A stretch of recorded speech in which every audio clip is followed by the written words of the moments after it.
បន្ទាប់ពីជាងធានកំពុងតែប្រយុទ្ធតតាំងជាមួយនឹងពពួកបិសាចដែលមកពីសាលារន្ទះខណៈពេលនោះយើងក៏បានឃើញអ្នកក្លាហានគុណនិយមដ៏វ័យក្មេងម្នាក់បានមកជួយសង្គ្រោះដល់ជាងធាននិងທາງឈៀនសូមស្វាគមន៍ប្រិយមិត្តមកកាន់វីដេអូសម្រាយរឿងអ្នកក្លាហានដើរទើបទាំងអស់គ្នាថ្ងៃនេះយើងនឹងមកតាមដានទស្សនានៅរឿងភាគអ្នកក្លាហានដើរទើបនៃភាគទី3ទាំងអស់គ្នាហើយបើសិនជាប្រិយមិត្តដែលទើបនឹងមកថ្មីមិនទាន់ទស្សនានៅភាគ1និងភាគ2ទេយើងទៅមើលភាគ1ភាគ2សិនទៅហើយបន្ទាប់មកយើងនឹងមកតាមដានភាគ3ទាំងអស់គ្នាដើម្បីដឹងសាច់រឿងអញ្ចឹងដើម្បីកុំឲ្យខាតពេលវេលាយូរតោះយើងទៅចាប់ផ្ដើមចូលសាច់រឿងយើងទាំងអស់គ្នាតែម្ដងបន្ទាប់ពីជាងធានបានធូរស្រាលពីការប្រកួតគ្នាជាមួយនឹងបិសាចនៅសាលារន្ទះមកជាងធានក៏បានកោតសរសើរភ្លាម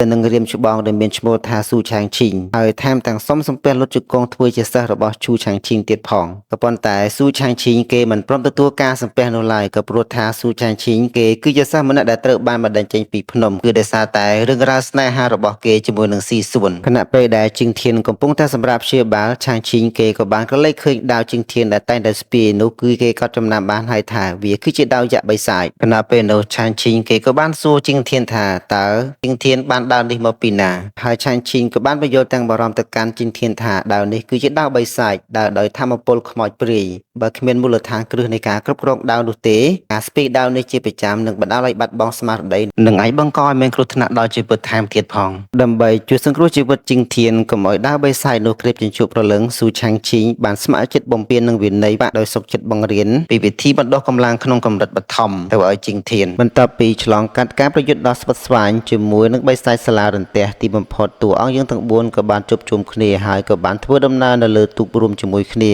នៅលើទូកនោះពួកគេទាំង4ក៏បានបង្កើតនូវបរិយាកាសដ៏អស្ចារ្យនិងបង្ហាញនូវភាពមនោសញ្ចេតនាដែលយកចិត្តគ្នាទៅវិញទៅមកតាមពិតអ្នកទាំងអស់គ្នារវាងជាងធាននិងທາງឈៀនតាមពិតឈ្មោះសៀវជៀនឯប៉ុន្តែខ្ញុំអានທາງឈៀនហើយពួកគេទាំងពីរនាក់ហ្នឹងគឺ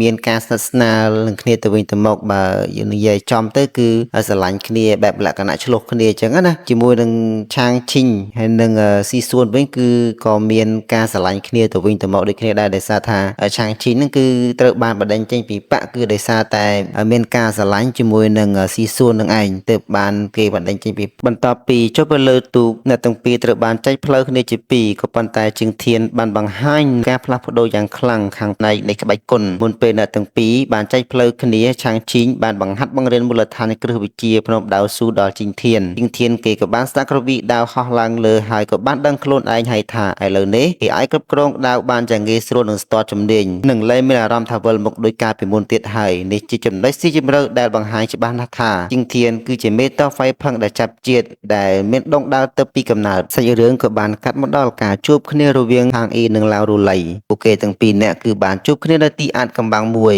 ការជួបគ្នានេះគឺសពបញ្ជាក់ឲ្យឃើញថាគឺជាការក្បត់បាក់និងខົບខិតគ្នាមិនឲ្យមនុស្សក្នុងលោកដឹងអំពីល្បិចកលនៃពួកគេទាំងពីរឡើយនៅពេលដែលជួបគ្នាពេលនោះឡាវរូឡៃគេលែងជាក្រុមមន្តអាគមធម្មតាដូចមុនទៀតហើយគឺខ្លួនប្រាណរបស់គេពោពេញទៅដោយធម៌ពលងងឹតយ៉ាងខ្លាំងក្លាខណៈពេលដែលរឹកពីរបស់គេកាន់តែប្រែកាយជាសាហាវខ្លាំងលើសមុននេះគឺដោយសារតែគេទើបទទួលបានការជួយជ្រោមជ្រែងពីលោកគ្រូធាតុបិសាចដែលមានឈ្មោះថាលោកគ្រូទេវតាអាត់កំបាំងអ្នកទាំងអស់គ្នាយើងអាចដឹងថាលោកគ្រូអាត់កំបាំងនឹងមានរូបរាងឬក៏វេទមន្តបែបណាទេក៏ប៉ុន្តែឡាវរូឡៃនឹងគឺទទួលបានធម៌ពលនិងការជ្រោមជ្រែងពីលោកគ្រូអាត់កំបាំងម្នាក់ហ្នឹងខណៈពេលនោះທາງអ៊ីនៅចំពោះមុខឡាវរូឡៃមិនបានបង្ហាញភាពខ្លាចឡើយប៉ុន្តែបែរជាបង្ហាញនៅក្រសែភ្នែកពោពេញទៅដោយភាពលុបលន់និងគប់គួនគេបាននិយាយត្រង់ទៅកាន់ឡាវរូឡៃពីបំណងប្រាថ្នារបស់ខ្លួនគឺគេចង់កំចាត់សៀវជៀននិងចង់ឡើងអង្គុយលើកៅអីមេបកខាងខានតែបានដើម្បីសងសឹកនឹងអ្នកដែលមើលងាយខ្លួនពីមុនមកក្នុងការជួបគ្នានោះមានការលើកឡើងអំពីថ្នាំទឹកបិសាចដែលឡាវរូឡៃកំពុងក្រងទុកທາງអ៊ីបានដឹងដែរថាថ្នាំទឹកនេះអាចជួយបង្កើនកម្លាំងធាតុយ៉ាងលឿនទើបគេសុខចិត្តព្រមព្រៀងជាមួយនឹងឡាវរូឡៃការព្រមព្រៀងនេះឡាវរូឡៃបានផ្ដល់កម្លាំងចិត្តនិងកលល្បិចជួយທາງអ៊ីឲ្យដណ្ដើមអំណាចចំណែកທາງអ៊ីត្រូវជួយសាលារន្ទះក្នុងការប្រមូលព័ត៌មាននិងរបស់របរមួយចំនួនពីបកខាងខណៈពេលនោះឡាវរូឡៃបានលួចសើចចំអកក្នុងចិត្តចំពោះភាពល្ងងខ្លៅរបស់ທາງអ៊ីគេបានប្រើពាក្យសម្ដីផ្អែមល្ហែមលួងលោមທາងអ៊ីថាឲ្យតែយកព្រមសហ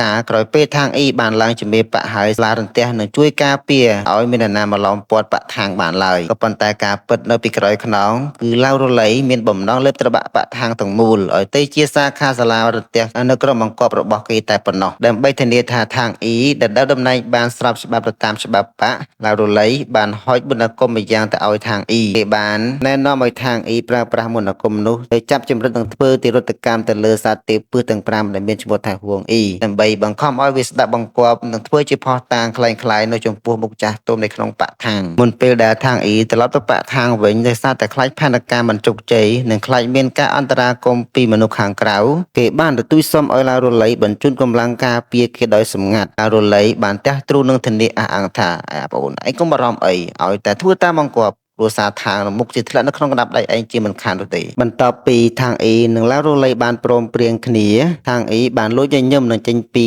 ទីអាត់កំបាំងងឹតនោះគេក៏មិនដឹងថាការជួបគ្នានេះគឺជាដុំភ្លើងដ៏ធំដែលដុតបំផ្លាញក្តីសុខរបស់បកខាងនិងជាដើមហេតុធ្វើឲ្យមេបកចាស់ត្រូវបានរងគ្រោះរហូតបង្កើតជាលបែងភ្នាល់3ទឹកដ៏តានតឹងនៅពេលដែលជីងធាននិងស៊ីវជៀនបានមកដល់បកខណៈពេលដែលស៊ីវជៀននិងជីងធានពួកគេបានមកដល់នៃគ្រួសារត្រកូលបកខាងពួកគេបានជួបប្រទះនឹងបរិយាកាសដ៏ស្ងាត់ជ្រងំនិងភាពតានតឹងខុសពីធម្មតាជំនួសឲ្យការស្វាគមន៍សៀវជៀនដែលជាអ្នកនាងនៃគ្រួសារត្រកូលបកខាងនឹងត្រូវជាចៅស្រីបង្កើតរបស់មេបកពួកអ្នកយាមបែរជារារាំងមិនឲ្យនាងចូលទៅក្នុងឡើយពួកគេបានសម្ដែងរឹកពីនិងមើលងាយមើលថោកទៅលើជាងធានយ៉ាងខ្លាំងថាជាងធានគេត្រឹមតែជាក្មេងក្រីក្រឬជាអ្នកតាមបម្រើគ្មានឋានៈដែលគ្មានសិទ្ធិឈានជើងចូលទៅក្នុងមន្ទីរបកខាងឡើយដោយក្តីបារម្ភមិនសុខចិត្តសៀវជៀនមិនខ្វល់ពីការរារាំងឡើយនាងនិងជាងធានបាននាំគ្នាទម្លាយរបាំងការពារសម្រុកចូលទៅខាងក្នុងរហូតបានដឹងការពិតនឹងខ្លោចផ្សាលោកតារបស់នាងជាមេបកចាស់ដែលមានឈ្មោះថាថាំងខុនកំពុងតែធ្លាក់ខ្លួនឈឺជាទម្ងន់ស្ថិតនៅក្នុងស្ថាន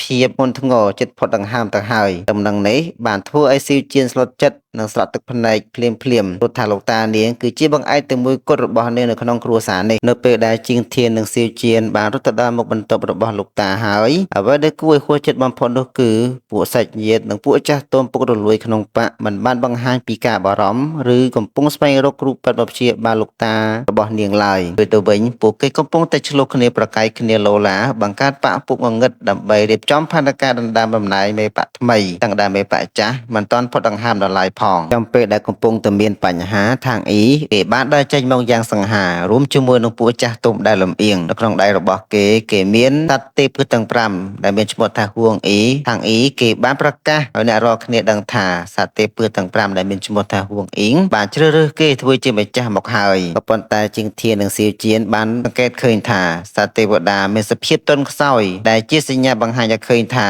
សត្វនេះគឺត្រូវបានគេបង្ខំដោយមន្តអាគមងងឹតដែលខាងអ៊ីបានលួចដោះដូរជាមួយនឹងសាលារន្ទះដើម្បីផ្ដាច់ឫសគល់មិនឲ្យសៀវជៀនមានសិទ្ធិតវ៉ាឬអន្តរាគមន៍ខាងអ៊ីនឹងចាស់ទុំពុករលួយមួយចំនួននៅក្នុងបកជាពិសេសមីងប៉ានិងលពូទី3របស់សៀវជៀនបានរួមដៃគ្នាចុះប្រកាន់សៀវជៀនថាជាកូនគ្មានខ្នងបង្អែកជាមនុស្សក្រៅបកដែលនាំមនុស្សចម្លែកធានចូលមកបង្កភាពវឹកវរនិងចង់លួចបន្លំអំណាចពួកគេបានប្រើពាក្យសម្ដីធ្ងន់ធ្ងរថ្មេះតេះដៀលនិងបញ្ជាឲ្យសិស្សបកបណ្ដេញសៀវជៀននិងជាងធានចេញគេធ្វើបាបនិងមើលងាយសៀវជៀនជាងធានមិនព្រមឈរមើលឡើយគេបានហក់មកតតាំងនឹងពាក្យសម្ដីជាមួយនឹងសៀវជៀនព្រមទាំងតបតជាមួយនឹងពួកចាស់ទុំនិងខាងអ៊ីវិញដោយគ្មានញញើតឡើយជាងធានបានប្រើសម្ដីឌឺដងនិងថ្មេះតេះដៀលពួកគេថាជាមនុស្សអសិលធម៌ឃើញតែអំណាចមិនគិតពីជីវិតលោកតាដែលជាអ្នកមានគុណជាងធានថែមទាំងបានបោះក្រាតថាខាងអ៊ីគ្មានលក្ខណៈសម្បត្តិគ្រប់គ្រាន់និងប្រើល្បិចថោកទាបទៅលើសត្វទេវតាចំនួនពាក្យសម្ដីនេះ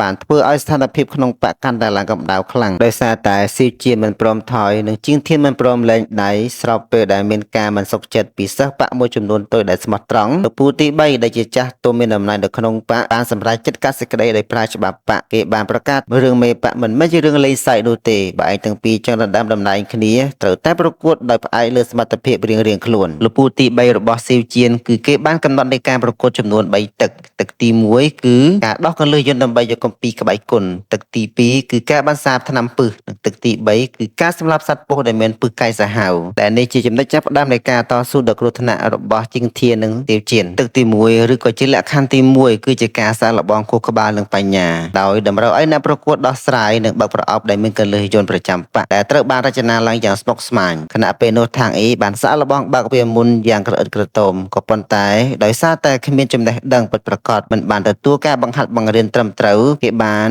ប្រើបច្ចេកទេសនៃការដោះកន្លងយន្តនោះខុសទិសដៅធ្វើឲ្យប្រអប់ចាក់សោជាប់ជានិរន្តរ៍ហើយត្រូវបានបរាជ័យយ៉ាងអាម៉ាស់សៀវជៀនធ្វើត្បិតតែនាងរងសម្ពាធផ្លូវចិត្តក៏ប៉ុន្តែនាងត្រូវបានលោកតាដែលជាមេបច្ចាស់ស្រឡាញ់និងលួចបង្ហាត់បង្ហាញពីកលឹះសម្ងាត់នៃរបៀបនៃការដោះកលឹះយន្តតាំងតែពេលនាងនៅក្មេងនាងបានប្រើការចងចាំនិងការផ្ដោតអារម្មណ៍ខ្ពស់បង្វិលតាមកាលវេលានិងតាមទិសដៅច្បាស់រហូតដល់នាងអាចបើកប្រអប់នោះបានជោគជ័យទឹកទី2ដែលជាលក្ខខណ្ឌទី2គឺជាការប្រកួតដ៏សាហាវឃោរឃៅបំផុតអ្នកប្រកួតទាំងពីរគឺត្រូវផឹកថ្នាំពិសបិសាចរបស់លោកពូទី3បន្ទាប់ពីផឹករួចគឺត្រូវរត់ចូលទៅក្នុងប៉មដើម្បីស្វែងរកថ្នាំបន្សាបមកផឹកឲ្យទាន់ពេលវេលាបើមិនដូច្នោះទេគឺត្រូវស្លាប់ភ្លាមខាងអ៊ីគេបានដឹងពីទីតាំងនៃការទុកថ្នាំបន្សាបព្រោះមានការលួចប្រាប់ពីចាស់ទុំលំអៀងដែលជាចាស់ទុំពុករលួយក្នុងបកចំណែកឯស៊ីវជៀនដែលគ្មានវិជ្ជាជីវៈទៅលើសោះប្រកាសជាត្រូវស្លាប់ក្នុងប៉មនោះចាក់ជាពំខានខេស៊ីវជៀនស្ថិតនៅក្នុងភាពគ្រោះថ្នាក់ដល់ជីវិតជាងធានក្នុងនាមជាអ្នកការពារដ៏ស្មោះត្រង់បានស្ទុះទៅដណ្ដើមថ្នាំពឹសយកមកផឹកជំនួសស៊ីវជៀនដោយមិនខ្លាចស្លាប់ឡើយ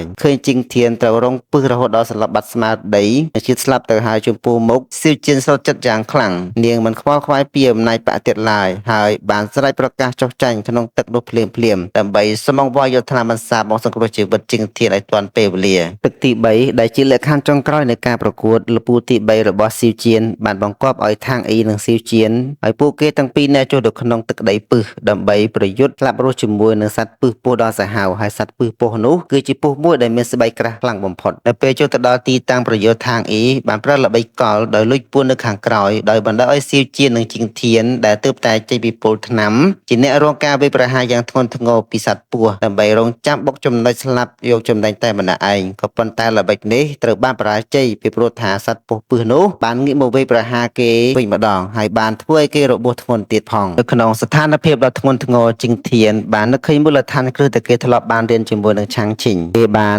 ប្រើការប្រែដ៏មុតស្រួចដើម្បីសម្លឹងរកចំណុចខ្សោយនៃសត្វពស់ពឹសនោះនៅពេលនោះជីងធានក៏បានរកចំណុចខ្សោយនៃពស់ពឹសនោះឃើញហើយគេក៏បានហោះឡើងលើអាកាសដើម្បីវាយសម្លាប់សត្វពស់នោះភ្លាមតែម្ដងជីវជានិងជីងធានបានសម្លាប់សត្វពស់នោះបានមុនហើយក៏បានឈ្នះក្នុងការប្រកួតលើកទី3ដែលជាទឹកផ្ដាច់ព្រាត់តែបើទោះបីជាស៊ីវជានិងជីងធានឈ្នះដោយយុត្តិធម៌ក៏ដោយក៏ពួកចាស់ទុំពុករលួយនៅក្នុងបកមិនព្រមបកលអំណាចឲ្យនាងឡើយប្រិយមិត្តសាច់រឿងសូមស្លេះត្រឹមតែប៉ុណ្ណេះសិននៅភាគទី3ហើយយើងក៏បានឃើញភាគ highlight បន្ថែមទៀតដែរនៅភាគ4គឺយើងនឹងឃើញសាលារន្ទះដែលមកលូកដៃក្នុងបឋាងហើយយើងក៏បានឃើញនៅជីងធានជួបជាមួយនៅនារីម្នាក់យើងក៏ដឹងថាគេឈ្មោះឯដែរអញ្ចឹងយើងនឹងតាមដាននៅភាគទី4បន្តទៀតព្រោះនៅពេលក្រោយបាយបាយ